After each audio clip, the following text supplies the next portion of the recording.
Good morning, welcome to BRK news. నేను మీ పవన్ కృష్ణమూర్తి. వివిధ వార్తాపత్రికల headlines సమాహారానికి స్వాగతం. సో ఇవాళ మన హెడ్లైన్స్లోకి వెళ్ళిపోతే ముఖ్యంగా ఇది మాత్రం కాస్త నిన్నటి నుంచి చాలా ఇబ్బంది పెడుతున్నటువంటి అంశం అండి. ముందుగా ఈనాడు తీసుకున్నట్లయితే హెచ్ఎంపీవీ కలకలం. హెచ్ఎంపీవీ అనేటువంటి వైరస్ చెన్నై, బెంగళూరులో ఇద్దరేసి చొప్పున, అహ్మదాబాద్లో ఒకరికి వైరస్ నిర్ధారణ. వైరస్ సోకిన 5 కూడా నెలల శిశువులే అన్నటువంటిది ఇక్కడ స్పష్టంగా తెలుస్తున్నటువంటి అంశం. అంటే మనకి కరోనా వైరస్ స్ప్రెడ్ అయినటువంటి తీరు మనం చూసాం. కరోనా వైరస్ ముందుగా ఎలాంటి వాళ్ళకి వచ్చింది, విదేశాల నుంచి వచ్చారు పెద్దవాళ్ళు, చిన్న పిల్లలు కాదు. ఇక్కడ ఉన్నటువంటి వాళ్ళందరూ కూడా కేవలం అప్పుడే పుట్టినటువంటి నెలల పసికందులు. సో దీనికి సంబంధించి వచ్చింది అని కూడా చెప్తున్నారు. అలాగే వివిధ రాష్ట్ర ప్రభుత్వాలు అన్నీ కూడా ప్రజల్ని ముందు మాస్క్ అయితే ధరించండి, ఇదేది కరోనా టైప్లో స్ప్రెడ్ అయినటువంటిది కాదు అన్నటువంటి విషయాన్ని కూడా వాళ్ళు చెప్పడం జరుగుతుంది. సో హెచ్ఎంపీవీ అనేది అయితే దీంతో ఏం చెప్తున్నారు అంటే అసాధారణ ముప్పు అయితే లేదు. ఈ అంటువ్యాధులను ఎదుర్కోవడంలో మనం ప్రస్తుతానికి ఒక మంచి స్థితిలోనే ఉన్నాం. ఎందుకంటే కరోనా వైరస్కి మన హైదరాబాద్ నుంచే టీకాలన్నీ ప్రపంచవ్యాప్తంగా వెళ్ళాయి అన్నది అందరికీ తెలిసినటువంటిదే. ఇక్కడి నుంచే తయారు చేసి పంపించాము, మనదే బెస్ట్ అనేది కూడా చాలామంది చెప్పారు. అలాగే ఇప్పుడు దీనికి కూడా ఎటువంటి వైరస్ వచ్చినా సరే ఇబ్బంది పడాల్సినటువంటి అవసరం లేదు. దానికి కావాల్సినటువంటి రెమెడియల్స్ అన్ని మన దగ్గర అందుబాటులో ఉన్నాయి. దానికి రీసెర్చ్ కూడా జరుగుతోంది. ఎవరు కంగారు పడాల్సినటువంటి పని లేదు అని చెప్పి అంటున్నారు. ఇక నిన్న సోషల్ మీడియా పరంగా చూసుకుంటే హెచ్ఎంపీవీకి సంబంధించి మళ్ళీ లాక్డౌన్ తప్పదా అన్నటువంటి చర్చ విపరీతంగా జరిగింది. సో దయచేసి అపోహలు పడద్దు ఎవరు కూడా. ఈ లాక్డౌన్ అనేటువంటి సమస్య రాదు. ఎక్కడికక్కడ కేంద్ర ప్రభుత్వం, రాష్ట్ర ప్రభుత్వాలు చర్యలు తీసుకుంటున్నాయి. విదేశాల నుంచి వచ్చేటువంటి వాళ్ళని క్షుణ్ణంగా పరిశీలిస్తున్నాయి. ఎవరికైనా ఇటువంటి లక్షణాలు ఉన్నాయా ఏంటి అనేది. అన్ఫార్చునేట్లీ చిన్న పిల్లలకి, పసిపిల్లలకి, నెల లోపులో ఉన్నటువంటి పిల్లలకే ఇది ప్రస్తుతానికి నిర్ధారణ అయింది తప్ప ఇంకొకటి కానే కాదు.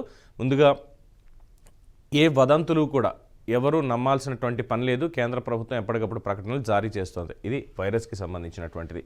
ఇక మావోయిస్టుల ఘాతుకం. భారీ ఐఈడీతో బలగాల వాహనం పేల్చివేత, 8 మంది జవాన్లు, వాహనం, డ్రైవర్ దుర్మరణం.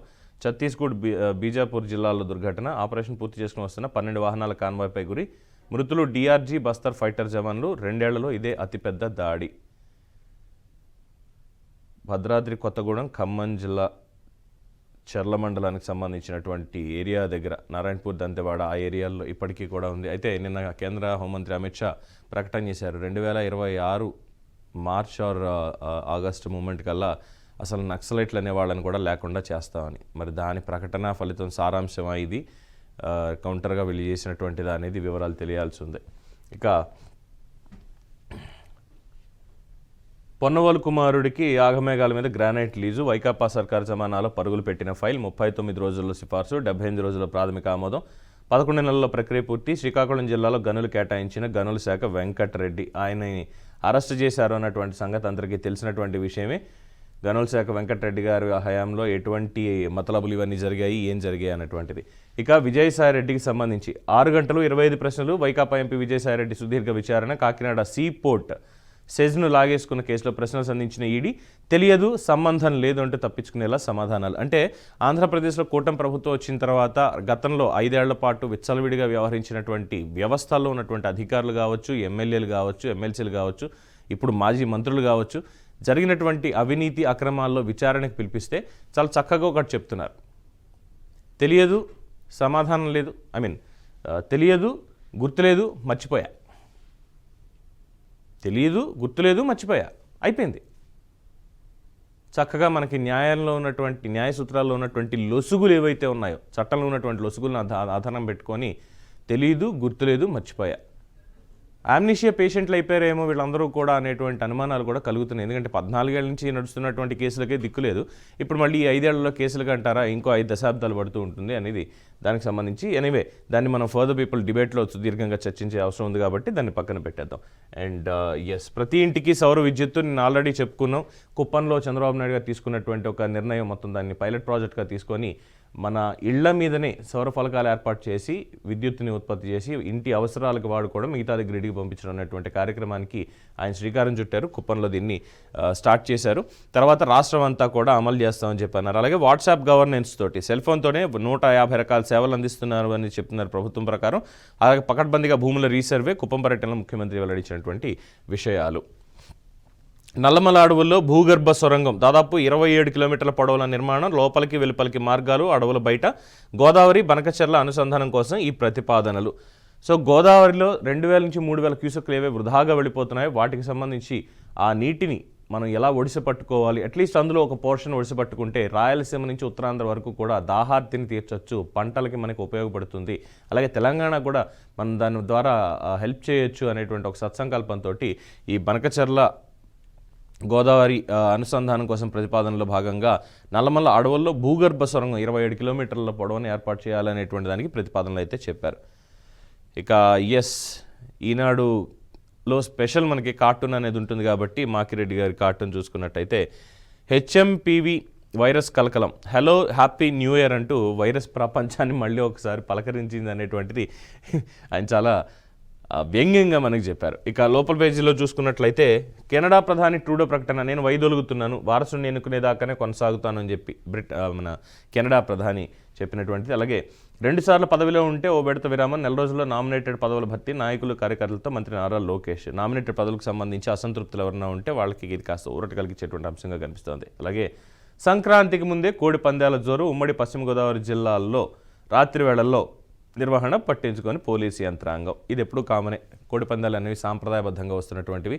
ఎందుకంటే దీని మీద మన వాళ్ళు కోర్టుకు వెళ్ళి ఎందుకు వాదనలు ఇవన్నీ అనేటువంటి అవకాశాలు ఉంటాయి కాబట్టి దాని గురించి మన వాళ్ళు కొట్లాడాలి, ఇవి చేయడాలు లేవు. ఎందుకంటే తమిళనాడులో జల్లికట్టు బ్యాన్ అనగానే మొత్తం తమిళ ప్రపంచం ఏ విధంగా ఒకే తాటి మీదకి వచ్చేసిందో ఈ విషయంలో చాలామందికి భిన్నాభిప్రాయాలు ఉంటాయి. కాబట్టి పొద్దున్నే చికెన్ షాప్లో కొట్టేసేటువంటి దానికి పందెంలో కత్తులు గట్టి ఆడించేదానికి డిఫరెన్స్ ఉండదా అని అడుగుతారనుకోండి, అది వేరే విషయం. ఎనీవే సంక్రాంతి పండగ ముందే వచ్చేసింది అనేది స్పష్టం చేస్తున్నారు. అలాగే ఇక తిరుమల తిరుపతి దేవస్థానం వాళ్ళు రిలీజ్ చేశారు వైకుంఠ ద్వార దర్శనానికి వచ్చే భక్తులకు మార్గదర్శకాలు అంటూ. ఒకసారి పేపర్ చూసుకోండి, ఎందుకంటే దాన్ని క్లియర్గా ఇచ్చారు. మొత్తం తొక్కిసలాట్లు లాంటివి జరగకుండా భక్తులు ఒక్కరోజు మాత్రమే దర్శనానికి కాదు, ఆ ఒక్కరోజు దర్శనాలు ఏం కాదు అన్నట్టుగా 10వ తారీఖు నుంచి 19వ తారీఖు వరకు కూడా వైకుంఠ ద్వార దర్శనం అనేది జరుగుతుంది అని చెప్పి చైర్మన్ బిఆర్ నాయుడు గారు చెప్పారు. ఇది మనకి ఈనాడు ఆంధ్రప్రదేశ్ ఎడిషన్లో ఉన్నటువంటి హెడ్లైన్స్.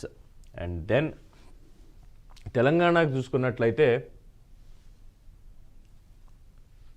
భద్రతా బలగాల వెహికల్స్ పేల్చివేత, నక్సలైట్లకు సంబంధించే చాలామంది వార్తను కవర్ చేయడం జరిగింది. అండ్ దెన్ ఇది నిన్న చాలా పెద్ద జరిగినటువంటి ఒక డ్రామా అనుకోవాలా, లేదంటే లాపరంగా ఉన్నటువంటి విషయాలు వీటి మీద అనుకోవాలని ఏసీబీ విచారణకి వెళ్ళారు. ఈ ఫార్ములా కార్ రేస్కి సంబంధించినటువంటి దాంట్లో విచారణకి కేటీఆర్ వెళ్ళారు. కాకపోతే బంజారాహిల్స్ ఏసీపీ ఆఫీస్ నుంచి నా లాయర్ తోటి నన్ను లోపలికి వెళ్ళనివ్వాలి, నాకున్నటువంటి న్యాయ హక్కుల ప్రకారం లాయర్ తోటి నేను విచారణకి అటెండ్ అవుతాను అని చెప్పి దాదాపుగా ఒక 40 మినిట్స్ వరకు అక్కడ హైడ్రామా నడిచింది. అక్కడి నుంచి ఆయన అటెండ్ అవ్వకుండానే వాళ్ళకి పోలీసులకి ఒక లెటర్ ఇచ్చేసి నా హక్కుల్ని మీరు కాలు రాస్తున్నారు అంటూ అక్కడి నుంచి ఆయన తెలంగాణ పార్టీ ఆఫీస్కి ఆయన వెళ్ళిపోవడం జరిగింది. ఏసీబీ ఆఫీస్ ముందు కేటీఆర్ హల్చల్, పోలీసులతో వాగ్వాదం, ఒక్కరే రావాలని నోటీసులో పేర్కొన్నామని ఏసీబీ ఆఫీసర్లు, వెనన కేటీఆర్ లెటర్ ఇచ్చి తిరుగుముఖం. ఫార్మా కేసు రేసులో మళ్ళీ ఏసీబీ నోటీసులు, 9న హాజరు కావాలని కేటీఆర్కి ఆదేశం. ఫస్ట్ నోటీసులకి సహకరించకపోవడంపై కోర్టుకి ఏసీబీ వెళ్ళబోతోంది. న్యాయస్థానంలో మెమో దాఖలుకి ఏర్పాట్లు, హక్కుల్ని ప్రభుత్వం కాలు రాస్తోంది, విచారణ పిలిచి తన ఇంట్లో సోదాలు చేయాలని చూస్తున్నారని ఆరోపణ. అంటే క్షమించాలి, తన ఇంట్లో సోదాలకి ప్రభుత్వం ఏ విధంగా చేస్తుందని ఇది ఏమన్నా ఆయనకు తెలిసే అవకాశం ఉందా? ప్రభుత్వం ఏమైనా విధంగా ప్లాన్ చేసిందా? ఏం లేదే. ఏసీబీ వాళ్ళు రమ్మన్నారు విచారణకి, 55 కోట్ల వీటికి సంబంధించిన దాంట్లో. అలాగే దాని వెనకాల ఏముంది ఏంటి అనేది కూడా చూస్తూనే ఉన్నాను నిన్నటి నుంచి ఏం జరుగుతుంది అనేది. ఓ పక్కన తెలంగాణ నేతల హౌస్ అరెస్టులు జరుగుతున్న తెలంగాణ రాష్ట్ర సమితి సంబంధించినటువంటి వాళ్ళది. ఈ నేపథ్యంలో కేటీఆర్ ఈ మాట మాట్లాడడం ఏంటనే తెలియట్లేదు. అంటే విచారణకి పిలిచి తన ఇంట్లో సోదాలు చేయాలని చూస్తున్నారని. సోదాలు చేస్తే ఏమైనా దొరుకుతాయా? అర్థం కాంది. ఇప్పుడు నా ఇంటికి వచ్చి ఏమైనా సోదాలు చేస్తున్నారంటే అక్రమంగా నేనేం పెట్టినవి లేవు, నా ఇంట్లో వేరే వస్తువులుగా ఇవేమి ఉండవు, సమాజానికి హానికరమైనటువంటివి. నేను హ్యాపీగా నేను ధైర్యంగా ఉంటాను, నా ఇంట్లో ఏం లేవని. మరి పెట్టిస్తారు అన్న ఆరోపణలు ఇవేమైనా ఉన్నాయా, అనుమానాలు ఉన్నాయంటే ఏమో. అదే ఒక పాయింట్ని క్లియర్ చేసుకోవడం కోసం ఇచ్చేస్తున్నారేమో. ఇక దీని మీద సంబంధించి క్విడ్ ప్రోకోపై కాంగ్రెస్ వర్సెస్ బీఆర్ఎస్ నడుస్తోంది. ఫార్ములా కార్ రేస్ నిర్మించిన గ్రీన్ కో ద్వారా బీఆర్ఎస్కి 41 కోట్ల ఎలక్ట్రల్ బాండ్స్ అనేవి వెళ్ళాయి వివిధ దశల్లో. టెండర్ ప్రొక్యూర్మెంట్ అన్న దగ్గర నుంచి కూడా రేస్ జరిగే వరకు 41 కోట్లు వీళ్ళకి వచ్చాయనేది, 55 కోట్లు అక్కడ ఎఫ్ఈఓకి వాళ్ళకి చెల్లించారు అని చెప్పి. చూద్దాం మరి ఏం తీసుకొస్తారు ఏంటి అనేది. అలాగే ఈడీ విచారణకి రాలేను, నాకు టైం ఇవ్వండి. ఇవాళ యాక్చువల్లీ ఈడీ విచారణకు కూడా ఆయన వెళ్ళాలి కేటీఆర్, నిన్న ఏసీబీది. బట్ ఈడీ విచారణకి రాలేను అంటూ ముందుగానే వాళ్ళు చెప్పేయడం జరిగింది. ఇక అందుబాటులోకి చెర్లపల్లి రైల్వే స్టేషన్ వర్చువల్గా ప్రారంభించిన ప్రధాని నరేంద్ర మోడీ, పాల్గొన్న సీఎం రేవంత్. రైల్వేల పెండింగ్ ప్రాజెక్టుల అనుమతులు ఇవ్వండి అంటూ అడిగారు. అలాగే మెట్రో ఫేజ్ 2ని మంజూరు చేయమన్నారు. RRRకి అనుసంధానంగా రీజనల్ రింగ్ రైల్ నిర్మాణానికి సహకరించమని కూడా ముఖ్యమంత్రి అడగడం జరిగింది. అలాగే కాజీపేట కోచ్ ఫ్యాక్టరీ విభజన హామీల్లో కూడా మనం దీనికి చేర్చడం జరిగింది, అదొకటి ఉంది. తర్వాత వికారాబాద్ టు కర్ణాటక రైల్వేలను పూర్తి చేయాలి, బందర్ వరకు పోర్టు గ్రీన్ఫీల్డ్ హైవే నిర్మించాలంటూ ప్రధానికి సీఎం రేవంత్ విజ్ఞప్తి. అండ్ అదొకటైతే ఇంకొకటి నిన్న జరిగింది, ఆరాంఘర్ ఫ్లైఓవర్కు మన్మోహన్ సింగ్ పేరు, పీవీ ఎక్స్ప్రెస్ వే ఏదైతే ఉందో అలాగే దాని పక్కనే నిర్మించినటువంటి ఆరాంఘర్ ఫ్లైఓవర్కి మన్మోహన్ పేరు పెట్టారు. రేవంత్ రెడ్డి ప్రకటన చేశారు నిన్న. ఎంఐఎం మాతోనే ఉంది, పార్టీతో కలిసి హైదరాబాద్ని అభివృద్ధి చేస్తాం, ఓల్డ్ సిటీలో విద్యా సంస్థలు ఐటీ కంపెనీలు ఏర్పాటు చేస్తాం, మీరాలం చెరువుపై కేబుల్ బ్రిడ్జి నిర్మిస్తామని వెల్లడి. గుడ్, బాగానే ఉంది. రాజకీయాలు ఇవన్నీ కూడా పక్కన పెట్టేస్తే సరే, ఇక యూఎస్లో మంచు తుఫాను, సమగ్ర శిక్ష ఉద్యోగుల సమ్మె విరమించారు. మొత్తానికి నిన్నటి వరకు 26-30 రోజుల పాటు చేసినటువంటి సమ్మెని నిన్నటితోటి వాళ్ళు విరమించారు అనేటువంటిది కూడా మనకి వార్త ఇది వచ్చేసింది. ఇక కెనడా ప్రధాని చూసాం, అది అయిపోయింది.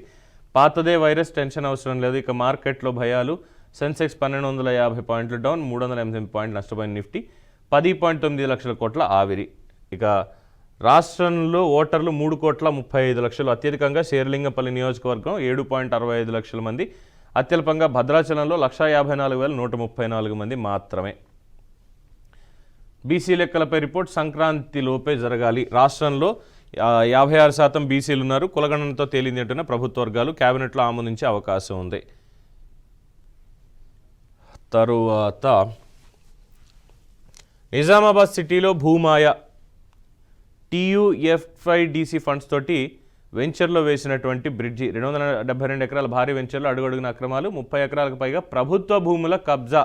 ఇందుకు కాదా హైడ్రాని తీసుకొచ్చింది రేవంత్ రెడ్డి. ఎక్కడ పడితే అక్కడ ప్రభుత్వ భూముల కబ్జా. ఈ కబ్జాలకు ఇంకా అంతు పొంతు అనేది ఏం లేదా అనేది మరి ఏ ప్రభుత్వంలో వీటికి ఫుల్ స్టాప్ పడుతుంది, ఏ రాజకీయ నాయకుడు వచ్చి ఈ కబ్జాలు లేకుండా చేస్తానని హామీ ఇస్తాడో ఈసారి చూసి మరీ ఓట్లేద్దాం.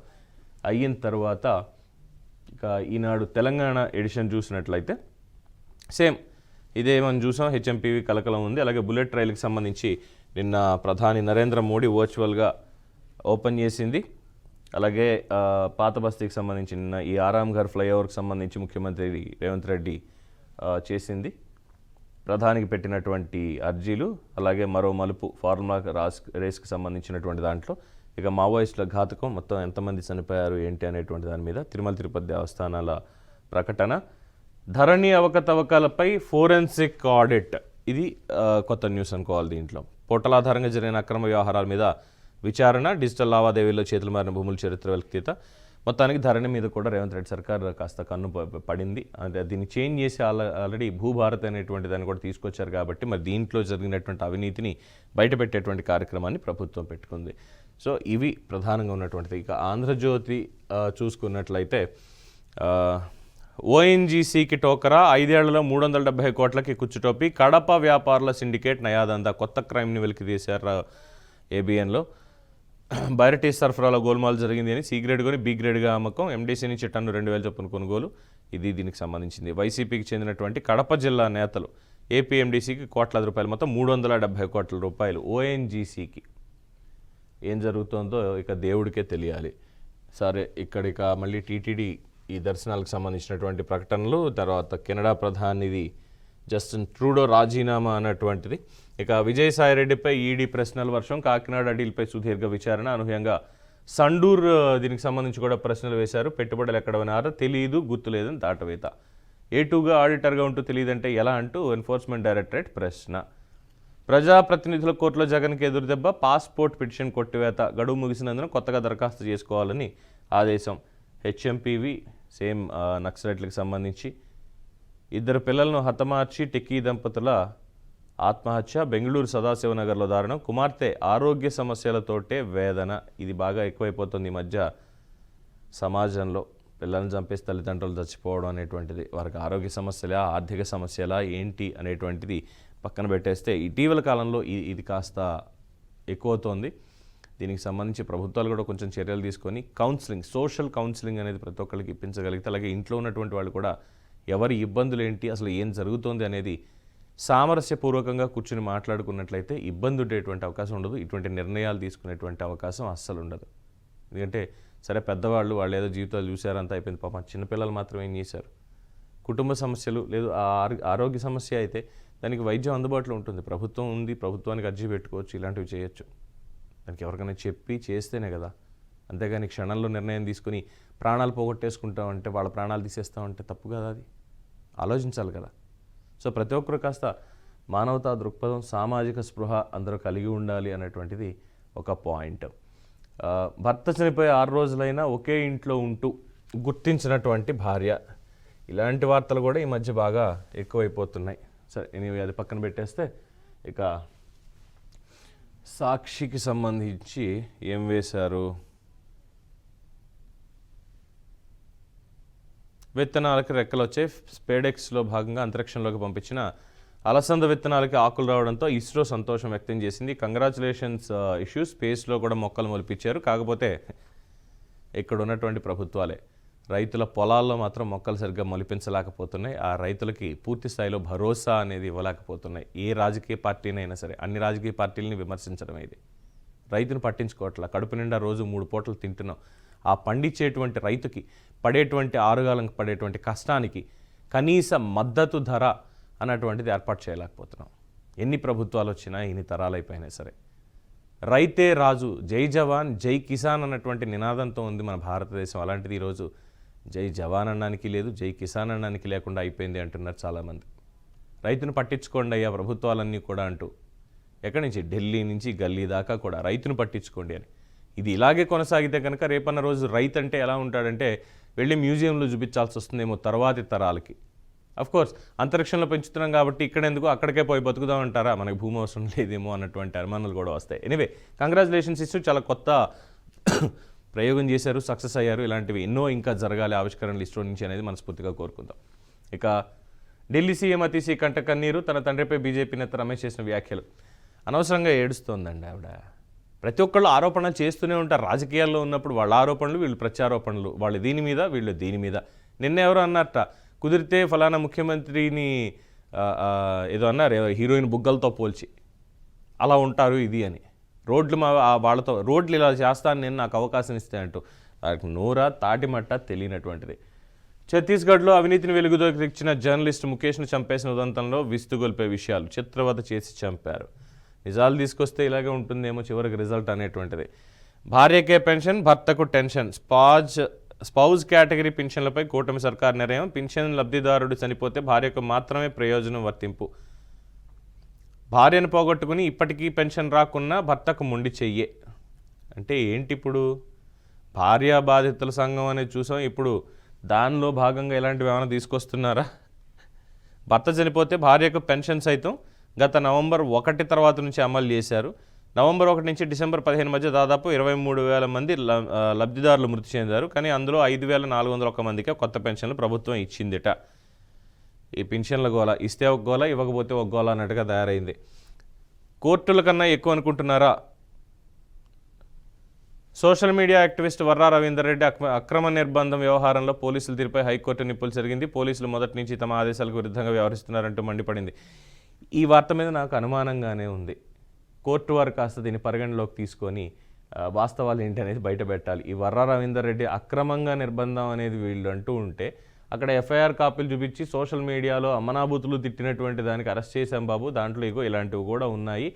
సొంత చెల్లిని, ఎవరిని, జగన్మోహన్ రెడ్డి గారి సొంత చెల్లి అయినటువంటి షర్మిల మీదే తప్పుడు కూతులు కూసినటువంటి వాడు, మరి వాళ్ళకి శిక్ష పడొద్దా? ఎందుకంటే బోరుగడ్డ అనిల్ కుమార్ అనేటువంటి సోషల్ మీడియా మృగం ఎటువంటి వ్యాఖ్యలు చేశాడో చూసాం. బెయిల్ పిటిషన్ పెట్టుకుంటే పర్వాలేదు, ఇటువంటి వ్యాఖ్యలు ఇలాంటి వాళ్ళు కాస్త లోపల ఉంటేనే మంచిది, పరివర్తన వచ్చిన తర్వాత బయటికి పంపించవచ్చు, ప్రస్తుతానికి బెయిల్ ఇవ్వడం కుదరదు అంటూ న్యాయమూర్తి గారు చాలా ఘాటుగా చెప్పడం అనేది మనం జరిగింది. So the same applicable to Varra Ravinder Reddy కాదు, అటువంటి వ్యక్తులు ఎవరున్నప్పటికీ కూడా సోషల్ మీడియాలో తప్పుడు మాటలు మాట్లాడినా సరే.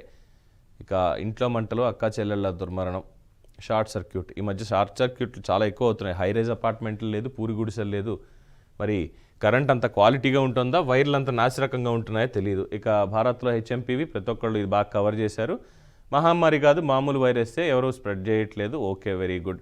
ఇక రాష్ట్ర ఓటర్లు 4,14,40,447 మంది. ఇందులో మహిళా ఓటర్లు 2,10,00,000 మంది, పురుష ఓటర్లు 2,03,00,000 మంది, దివ్యాంగ ఓటర్లు 5,18,383 మంది. తుది జాబితా ప్రకటించిన chief election officer Vivek Yadav. Fine. తర్వాత ఇక మావోయిస్టుల ఘాతకం 2029లోపు స్వర్ణ కుప్పం పర్యటనకు సంబంధించి ముఖ్యమంత్రి గారి దాని మీద సాక్షి బాగానే కవరేజ్ ఇచ్చింది. ఐటెం చిన్నది ఇచ్చినప్పటికీ, పైన విమర్శ చేసినప్పటికీ. అండ్ ఆరోగ్య ఆసియా ఈ ఖండంలోనే అత్యంత హెల్తీ దేశాలు టాప్ 3లో సింగపూర్, జపాన్, దక్షిణ కొరియా. 34వ ర్యాంకులో బ్రిటన్, 69వ ర్యాంకులో అమెరికా, 112వ ర్యాంకులో భారత్. ఆరోగ్య సూచీలో 112 ప్లేస్లో ఉన్నామండి మనం. ప్రపంచానికి కరోనా వ్యాక్సిన్ ఇవ్వగలిగాం, కానీ మన దేశంలో ఉన్నటువంటి వ్యాధులను మాత్రం తగ్గించుకోలేకపోయామంటే మనకి వంశపారంపర్యంగా వచ్చేవి, రోజు తినడం వల్ల వచ్చేవి, ఇలాంటివి చాలా ఉన్నాయనుకోండి.